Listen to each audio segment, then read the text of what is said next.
Admit it, there are times when you simply can't cope with the bewildering variety of game options available in the 90s. After wading through the latest CD-ROM, 3DO, and 8-disc Total Warfare packages, you may find yourself longing to curl up with your Game Boy and spend some quality time playing Tetris. If that's the case, you're ready for Origamo from QQP. The object of the game, moving shapes to complete a puzzle, couldn't be much simpler.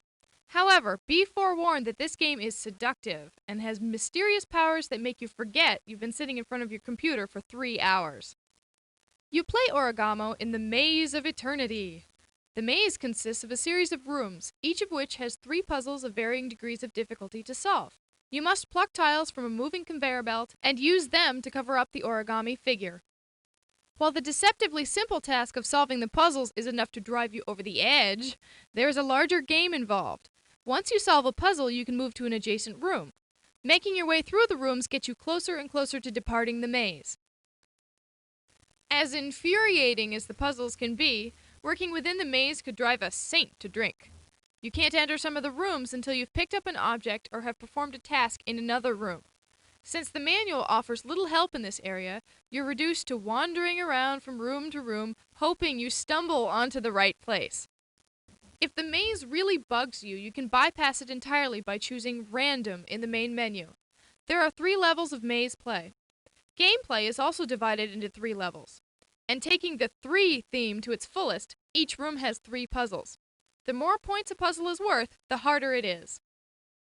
Within the puzzle, tiles come in 7 shapes. Once you pick up a tile, you can rotate it to make it fit the particular part of the puzzle you've targeted. If you decide you want to get rid of the tile, or if you're looking to free up some space on your conveyor belt, you can put the tile onto a dump belt. Each puzzle is broken into several patterns. If you cover an entire pattern, the conveyor belt clears.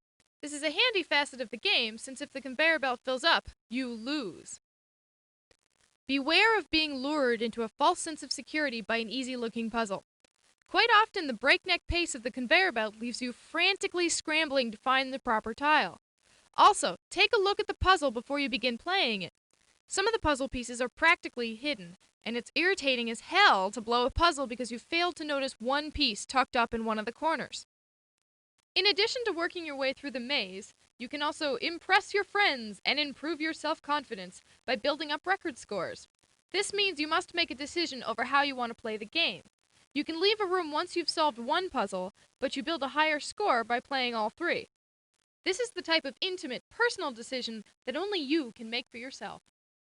Origamo is a throwback, but it's a damned entertaining one. However, I do have a bone to pick with the designers. Having gone back and forth across the eternally endless maze about a dozen times, I finally worked my way through the final puzzle and emerged from the end of the maze, only to be greeted by Buddha releasing balloons in the air. I'm sorry, but that's not enough. Give me fireworks and a major celebration. After all, I've just achieved eternal bliss through Origamo.